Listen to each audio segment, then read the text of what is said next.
from Ridgewood, New Jersey. She gets the nod in cage. Might also see Trudy Groton later on in this one.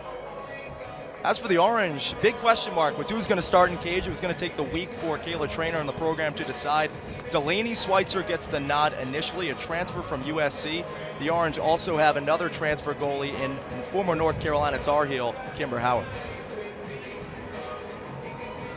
Start of the 2022 campaign just moments away here in the Carrier Dome. The Orange, last season's runner-up, fell to Boston College in the national title. Meanwhile, Stanford fell in just the first round to Denver, and scheduling early season matchups on the East Coast was a huge focal point for Danielle Spencer and her staff to get that key experience early on.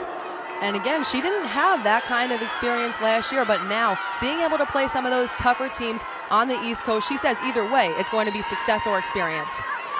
Taking the draw, it's the freshman Annabelle Frisk going up against Mashevsky, who comes away with it. Spencer rolls meanwhile, and Tyrell's got it, one of 5 Tewaaraton watch listers on this group. And I gotta be honest, there's something just so special about seeing Emily Harris-Chuck back out there on the field. Instead, it's a rip, a shot, and a goal from the freshman. And make no mistake, even though Stanford has some of the best freshmen in the country, guess what? These Syracuse freshmen, they came to play. And Coach Trainer warned us, there's a couple of freshmen who you could see out on the field for the very first game. Count Olivia Adamson as one of them. Yeah, Trainer was for a chance on the doorstep for the Cardinal. And a lucky miss wide there. That was right on the doorstep. There's a big question mark with Syracuse's defense. Only Sarah Cooper returning as a starter. Another chance at the doorstep, and this time the Cardinal deliver. Into the scorer's column go the... Goes right out of the gate there. We know that Syracuse had one of the best defenses in the country all last year, but now with only Sarah Cooper returning, that is a look with no one on her. Not a whole lot that Delaney Schweitzer could have done about that one. You kind of just forgot Sarah Cooper. It's very difficult because you're relying on the one person who was there for the previous year. But again, Delaney Schweitzer, she's young, but I think she has the potential to be a leader. It was Jay Brown there with the shot that missed wide. She's someone that Danielle Spencer is really proud about. And that's another goal right there. This time, Sarah Jakes gets into the scorer's column, and the Cardinal have an early 2-1 lead. Who coach said you will definitely see her on the field right away. She took a year off last year. She redshirted specifically so that she could have a full season. And the fans loving it too, so happy. And can you blame them? And on defense, that's a tough situation because you want to be aggressive, but it's also important to stay composed. Nice, another feed on the doorstep and another goal for the Cardinal. This time, Ailish Kelly, the beneficiary. Just easy money. You see right now, looking behind the crease, a quick pass, a quick shot. That is a textbook play for this Stanford offense. It's clear they've practiced this one a couple times before. Really, again, nothing that Schweitzer can do. So dangerous. One of the favorites this year to maybe even capture the award for the best player in the country. Swart looking for a lane to drive, instead flips it back, and Carney finds Twine. Welcome back, Meg Carney. That kind of quick offensive set. Megan Carney, a rip, a shot. Cuse, Cardinal in the dome. We'll see you back here in a few minutes. Harris-Chuck inching ever so close to that first goal back. You know it's coming. You can feel it. You also knew that one was coming. Hello, Emma Tyrell. Her first. Talked about Emma Tyrell's influence being on this team.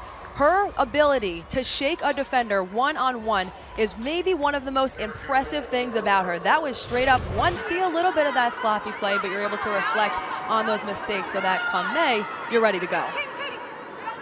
Again on the doorstep, though, and look at that.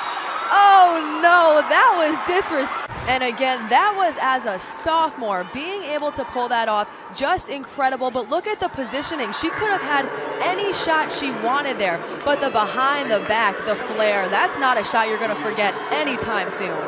Spencer says she was that dark horse in the midfield that we expect to do some damage. Even 5 seconds can be plenty of time.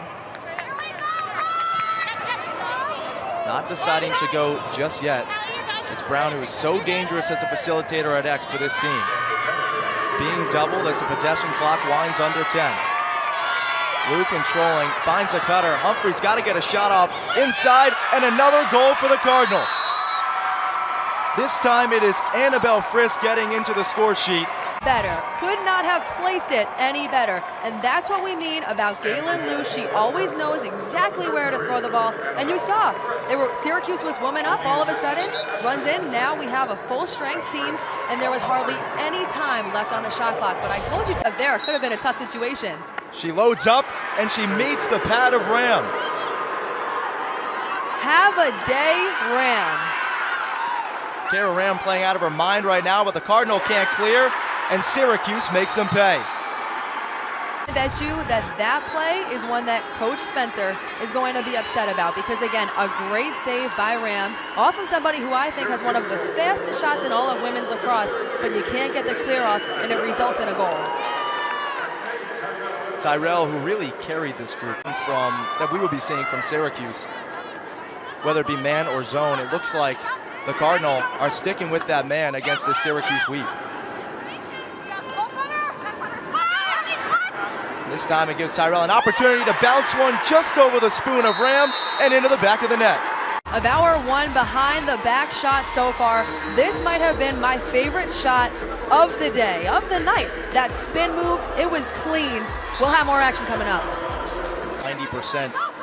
So it's going to be key to see how Syracuse can maintain those numbers with a new unit pushing the ball the other way. And that time, Syracuse takes the lead back. It's Meg Tyrell again. Left all alone on the doorstep, and she blows this one by Ram. Meg Tyrell, unstoppable, and it's actually the Tyrell connection. Can never get enough of that, but Meg Tyrell is somebody who off-ball works so well. It always seems like she's in the right place at the... No, I could be wrong, but I do not think she's taking that shot. Yeah, no way. Just because it's a woman-up opportunity, 70 seconds left on the shot clock, and also just knowing her personality, she's all selfless. And there right it is. The selflessness results in another goal for the talented freshman Annabelle Frisk. And you love to see it for Galen Biaco with her. Everybody, all the attention is on Galen Lou. And she says, if you're not going to let me score, guess what? I'm going to assist it, and I'm going to make you pay. This is a Stanford team, mind you, that is without its lone torch and watch lister. And one thing I will say about the traditional weave is that it moves so quickly. It's such a tough situation. And that goal is going to count for the Orange. So quickly, that weave. You can see it right here. Watch, just up one pass after another. And if you're trying to mark up against this offense man-to-man, that's why you get burned sometimes. And check out this finish from from Tyrell. Doesn't get any better than that. A rip to the top cheddar, because we know that we can't be going for its first 2-goal lead of the game here in the third quarter. A chance on the doorstep, and there it is. Goal number 4 for Megan Tyrell. You will see time and time again. It is a quick pass. You get another pass, and then you get the look. And it seems like somehow, some way, Tyrell is the one at the end of it that's always open. It seems like the Orange have really... Many times it comes back to how do they perform in the drop control. Because no matter how well your defense plays, if you have this many opportunities to make stops, it's just not going to happen. Meg Tyrell, meanwhile, make that... And wow, it just seems like she is unstoppable on every play. That play, there were 2 defenders. She slipped past both.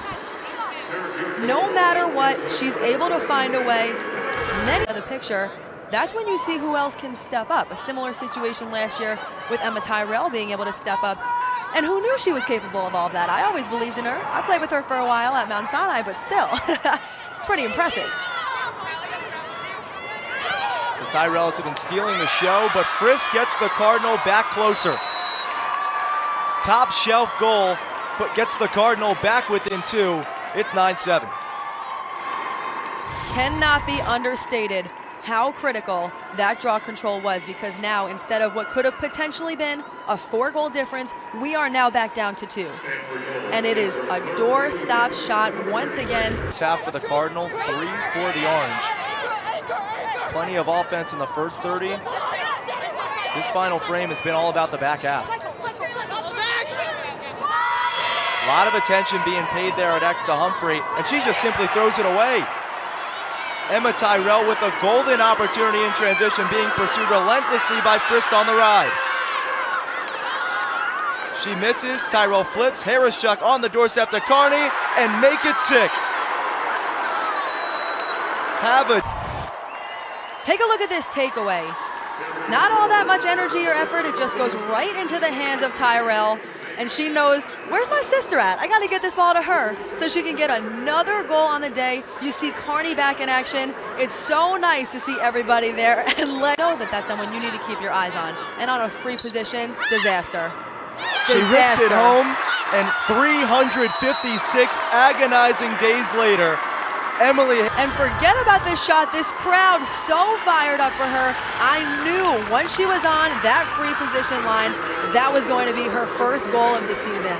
Nobody, potentially nobody, who is better at free position shots than Emily Harris-Chuck, and able to stop them, especially as the clock winds down in this fourth quarter. Cockrell with it, looking for space, and look at that one. Sierra Cockrell bangs it home, and the Orange now have a shot. You heard that ripper. You heard it all the way up from the booth. So many of these Syracuse offensive players have such difficult shots to stop, which is why we've been giving out things on the offensive end, because when this team is at its best offensively, hardly anyone can stop them. It's a season the Orange hope will be special. They're not too happy with that. Another goal and a finish by Ailish Kelly, bouncing that one by Howard. Team really needed from a morale standpoint. You check it out, the assist, the shot, all great, and the shot placement also sticking out to me. That's a tough one for Howard to save. And the fact that she had one of the best defenders in the nation in Sarah Cooper on her hip, no better way to, is phenomenal. Make it 9. What a shot. Nothing that excites me more and that I like seeing more. She knew it. Wind up, one step, ripper. I mentioned a little earlier how Brown and Carney are relatively close to each home fans, as Syracuse well on its way to improving to 1-0 this season. And it's nice even just to hear those cheers, to hear fans back in this stadium.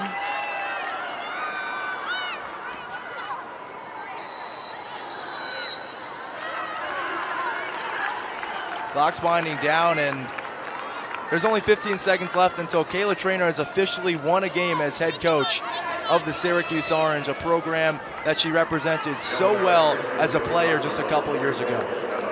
And I'm sure that a lot of these cheers, that's who they're for. They're for Kayla Trainer. All across Twitter, social media platforms today, everybody, an outpouring of support for Kayla Trainer because she has impacted so many people's lives in a positive way. She said the mantra for this year's team was roots. Well, this is a great place to start growing. Syracuse starts the season 1-0, beating Stanford 12-9 here in the Carrier Dome.